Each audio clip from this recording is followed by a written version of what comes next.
A Terra tem bilhões de anos. Nós não somos nada aqui. E às vezes eu anseio para que naquela lista das espécies em extinção a gente seja incluído lá, para que ela dê um pouco de moderação à fúria de ocupar tudo quanto é beira de rio, topo de montanha, geleiras. Nós já estamos derretendo as camadas polares.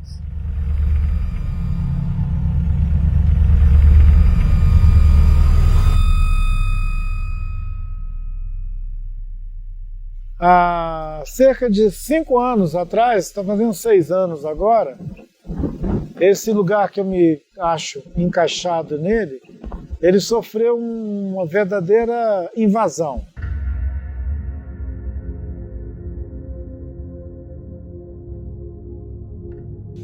Não uma invasão por pessoas, mas uma invasão pela lama.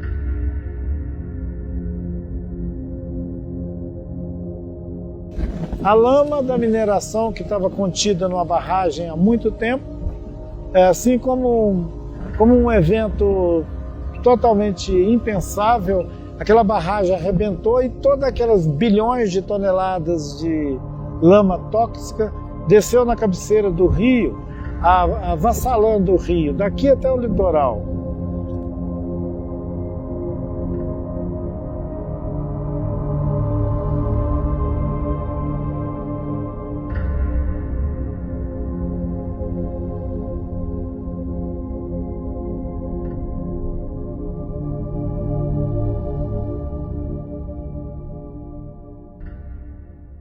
Eu sou Ailton Krenak, eu nasci aqui no vale, nessa região aqui, não aqui em cima onde está ventando muito, mas lá embaixo, num dos pequenos córregos que joga água na bacia desse Uatu, o Rio Doce.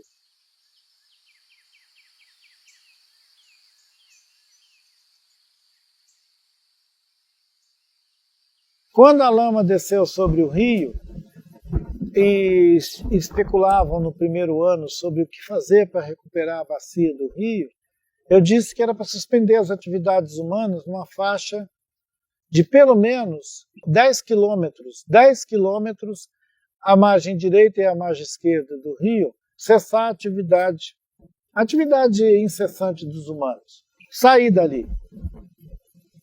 E que o rio ia se recuperar. Eu não sei em quanto tempo, mas que ele ia se recuperar. Isso parecia um escândalo. As pessoas diziam, mas nós não podemos suspender todas as atividades econômicas à margem desse rio, que tem 600 quilômetros de extensão. É um prejuízo muito grande. Olha a conta que as pessoas fazem, né? É um prejuízo muito grande.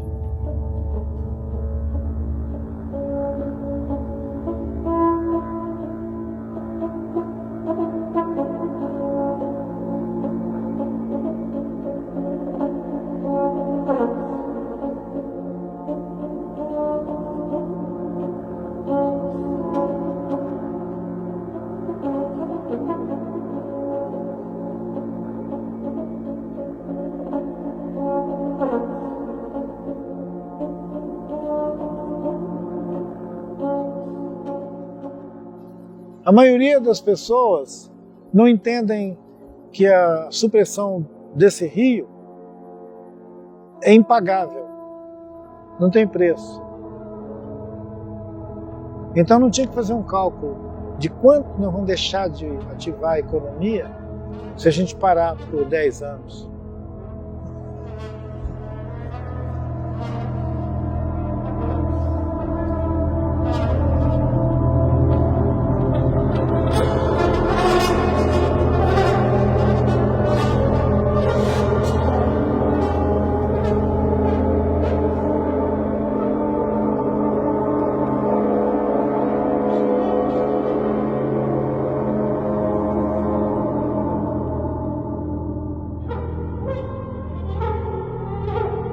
Foi um certo fim de mundo.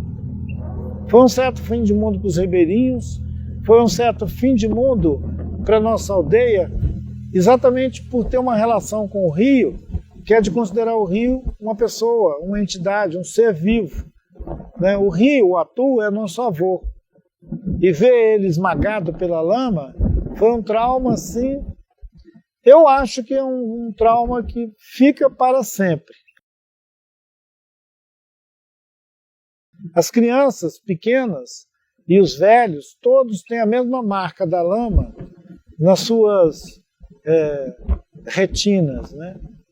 É como se fosse uma catarata negativa, né, que passou em cima da nossa paisagem. Oh, atu miareré. Oh, atu miareré. Evocar o atu é lembrar que nós somos parte dos seres que habitam ou que constituem a biosfera do planeta. Não como esse corpo humano destacado da paisagem, incidindo sobre a paisagem como um estranho, né? Um organismo estranho. O atu vai se recuperar, mas não no nosso tempo. Porque, de novo, é a coisa da centralidade do humano, né? Quando alguém fala, não, aqui é impossível, esse lugar não se recupera mais. Porque nós estamos falando na perspectiva do humano.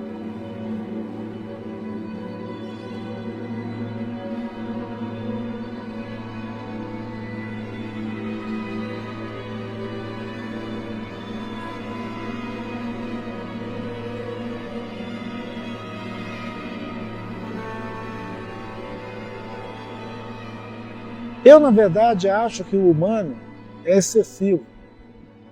O humano já deu. Se a gente pode mudar o repertório dos humanos, estava na hora de a gente mudar o humano. Em vez de mudar só o repertório dele, muda o humano. Tipo, tira ele daí. Você sabe que outro dia me deu uma irritação. Eu falei, eu não estou interessado em 7 bilhões e meio de pessoas. É demais. A Terra não aguenta.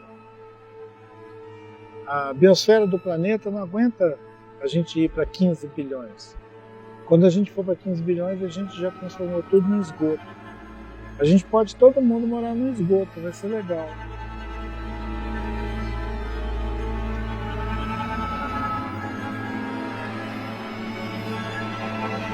Porque se você quiser dar solução de habitação para 15 bilhões de pessoas, você vai destruir tudo quanto é paisagem.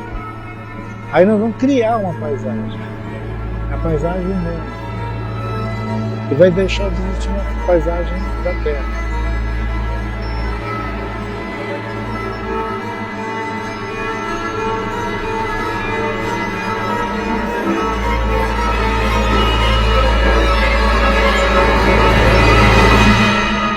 Esse exemplo do rio, que não pode cessar a violência sobre o corpo dele para que a Terra restaure a bacia do rio, em troca de um investimento de 2 bilhões que vai se incidir de novo sobre ele, machucar ele de novo, ele é a imagem mais brutal que a gente podia invocar para questionar essa ideia de sustentabilidade. Porque o discurso é da sustentabilidade, restaurar. Inclusive naqueles objetivos do milênio, as ODS, né? Os Objetivos de Desenvolvimento Sustentável do milênio, propostos pela ONU, a maioria das ações, elas implicam exatamente nisso. Incidir sobre a paisagem, incidir sobre o corpo d'água, incidir inclusive sobre os oceanos, com a ideia de que os humanos, com tecnologia, vão fazer a Terra funcionar. Funcionar para o seu interesse. Continuar funcionando para o seu interesse.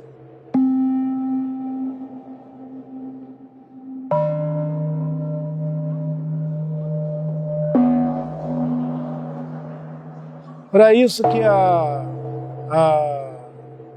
Sueli Ronick diz que o capitalismo ele imprimiu uma ideologia ampla que é a de cafetinar a vida. Parece que você está tratando a vida com amor, mas na verdade o que você está fazendo é um abuso.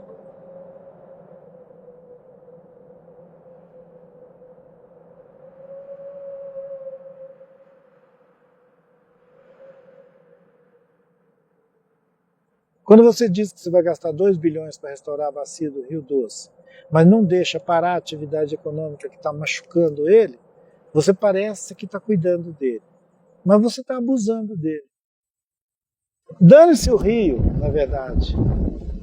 Se o meu filho, se as futuras gerações vão ficar sem aquele rio, não tem problema não, um dia a gente resolve isso. Um dia. E esse um dia é uma fé inabalável na tecnologia, no Deus tecnologia. O Deus tecnologia vai resolver isso. Eu não vejo muita diferença num fundamentalista evangélico dizendo Deus por cima, Deus no meio, Deus por baixo. Só que você vai escutar um engenheiro falando uma asneira dessa. A tecnologia vai resolver isso.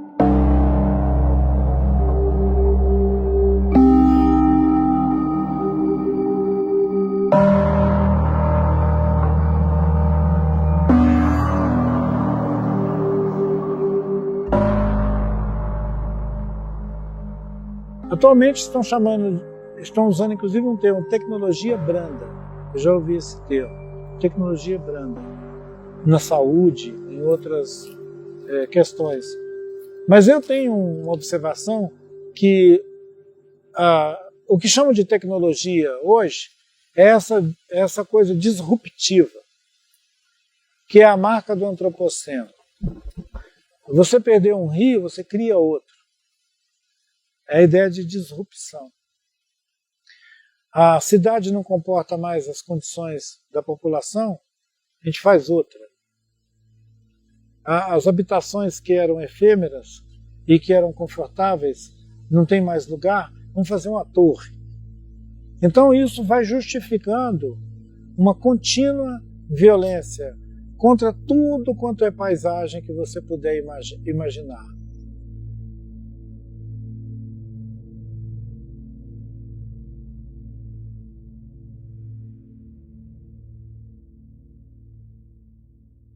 Eu estava olhando essa semana uma imagem que é uma aldeia de um povo sem contato, um povo em situação de autônomo dentro da floresta.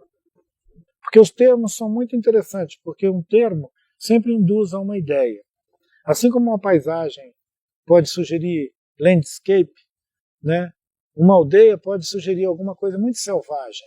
Então vamos dizer que é uma vila. Aquela vila ancestral dentro da floresta, uma pequena clareira. As pessoas deram uma solução totalmente encaixada na paisagem, que é preparar umas peças como se fossem tapumes de palha, que tira ali mesmo, e de vara. Aí fazem aquelas peças que pode ter 4 até 6 metros de altura, por talvez 4, 5 metros de largura, e vão com aquelas peças e instalam elas numa estrutura, no mastro. Depois vão na lateral e repete isso. O desenho que resulta disso é tão bonito, é tão agradável, porque ele sugere que é uma colmeia. Então aqueles humanos, que ainda não esqueceram quem são, produzem um espaço para eles estarem ali habitando, que é uma colmeia. E compartilham aquele espaço de uma maneira coletiva, que é uma observação muito relevante, porque as cidades só vivem pessoas solitárias. Cada apartamento é uma família, às vezes um indivíduo. Assim como o escândalo de uma máquina feita de aço, arrastada por petróleo, para carregar um sujeito vaidoso, né?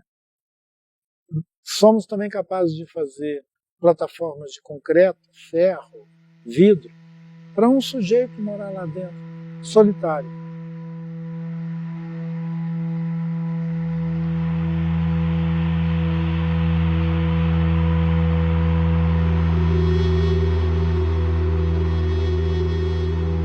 Nós instituímos essas paisagens sociais, né? E como algumas delas são grotescas, significa que a gente está fazendo isso sem nenhum cuidado. Uma coisa que as pessoas falam é sobre desigualdade, a aberrante desigualdade social no Brasil, por exemplo. onde 30 milhões de pessoas perecem na linha da mais absoluta pobreza, enquanto os outros ficam surfando no consumo. É uma paisagem social predada, doente, assim como o corpo do rio, drogado. Então nós incidimos sobre áreas naturais e produzimos essas paisagens distópicas, mas primeiro a gente faz isso por nós mesmos. É um abandono. O corpo social não consegue cuidar-se, então ele abandona um pedaço dele que vai apodrecendo. É uma tragédia. E ela deve ter vínculo muito direto com qualquer debate sobre as nossas cidades, sobre a ideia de habitar o mundo.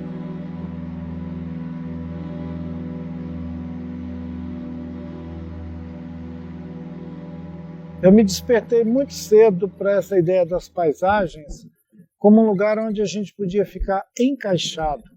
Eu, dos 15, 16 anos de idade até os 45 anos de idade, eu visitei vários lugares aqui no Brasil e fora, e uma dessas visitas que me marcou profundamente foi quando eu fui ao Japão. Há mais de 30 anos atrás, quando eu fui ao Japão, eu fiquei assim em suspenso de ver a arquitetura antiga do Japão que tocava suavemente na terra, em que as habitações elas não estavam fincadas no chão, elas estavam pousadas no chão. Eu passei dias por onde eu me deslocava olhando, mas que segredo é esse deles conseguirem desenvolver um tipo de habitação que consegue pousar na paisagem? E me surpreendi muito de ver também as torres, né? Que final do século XX, já avançando para o século XXI, essa arquitetura estava transfigurada, porque agora tinha as torres, essas torres que você vê em qualquer lugar do mundo. E eu achei uma perda de qualidade muito, muito, muito grande abandonar aquelas maneiras de estar encaixado na terra com essa ideia de atender à emergência do humano. Eu acredito que todos nós ficamos convocados pelo período da pandemia a pensar se é esse mundo mesmo que a gente quer. É isso mesmo que a gente quer, né? Nós estamos indo todo mundo para o mesmo lugar. Ele deu uma oportunidade, pelo menos, para a gente ter alguma dissidência, né? Para um arquiteto, um engenheiro, algum outro cara que trabalha alimentando esse processo, pensar e dizer, mas eu quero continuar colaborando com essa coisa, com essa distopia de mundo, eu quero continuar produzindo essa coisa insolúvel, que a gente vai ter tanto detrito, a gente vai ter tanto entulho, que nós vamos ter que inventar alguma coisa para fazer com isso. A gente está sempre cogitando de alguma coisa que é fora, né? Lá fora, quando na verdade tudo o que importa está aqui, disposto aqui. A gente compartilha. Que não é só nós. Esses passarinhos, por exemplo, que estava lindo aqui, passando ali, cantando agora, eles estão falando com a gente. Mas quando insere o humano na cena, ele sempre se insere de maneira grotesca. Olha os passarinhos. Esse lugar onde eu me encontro encaixado, ele estava em disputa. Era uma disputa tão violenta que as nossas famílias da aldeia, todas, foram expulsas daqui. Eu saí numa revoada forçada, onde todos nós fomos para algum lugar, outro lugar. Uma boa parte da nossa aldeia foi para próximo daqui, foi para a aldeia dos Machacali, no Vale do Mucuri.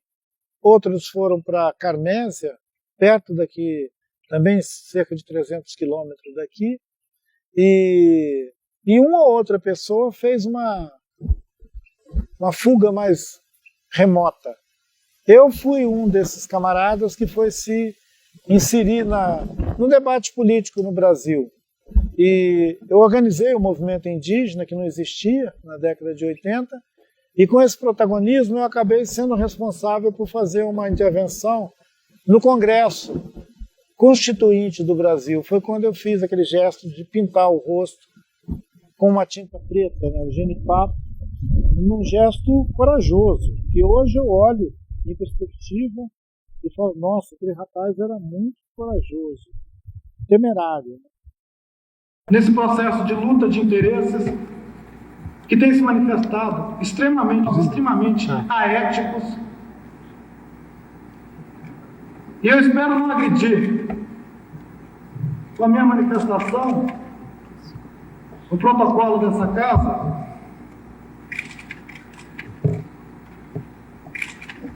mas eu acredito que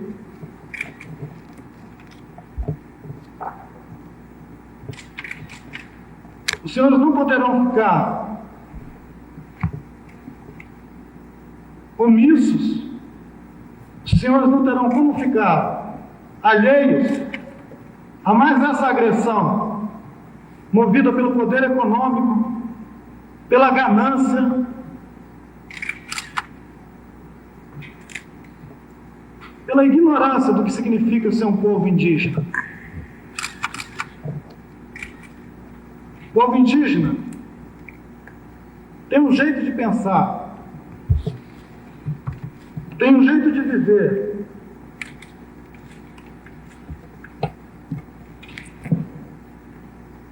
tem condições fundamentais para a sua existência, para a manifestação da sua tradição, da sua vida, da sua cultura, que não colocam em risco e nunca colocaram a existência sequer dos animais que vivem ao redor das áreas indígenas, quanto mais de outros seres humanos.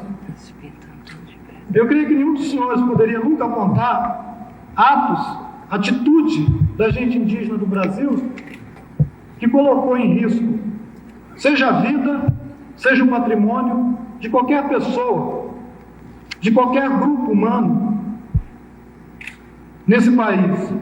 E hoje nós somos o alvo de uma agressão que pretende atingir, na essência, a nossa fé, a nossa confiança de que ainda existe dignidade,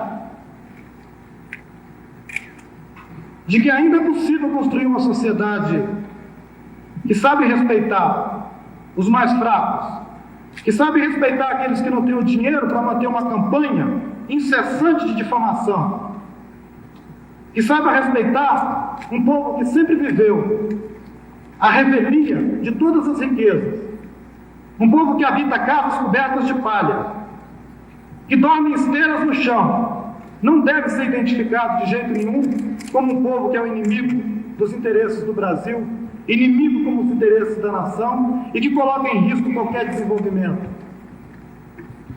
O povo indígena tem regado com sangue cada hectare dos 8 milhões de quilômetros quadrados do Brasil. Os senhores são testemunhas disso. Eu agradeço a presidência dessa casa, agradeço aos senhores e espero não ter agredido com as minhas palavras o sentimento dos senhores que se encontram nessa casa.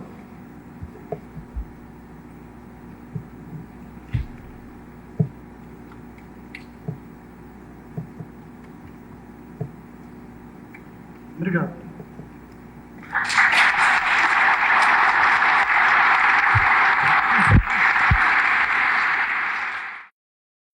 E com a maturidade de me incidir sobre a vida política do Brasil, que eu não tinha nenhuma pretensão, não. Eu saí daqui para ir ali e voltar já, né? Mas que bom que eu voltei. E parece que com mais interesse em saber o que tem aqui. Com mais interesse em saber o que temos aqui do que o que tem lá fora, esse lá fora.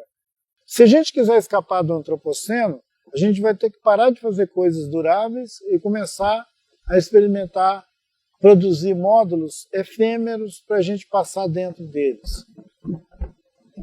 Tudo é efêmero na natureza. Uma árvore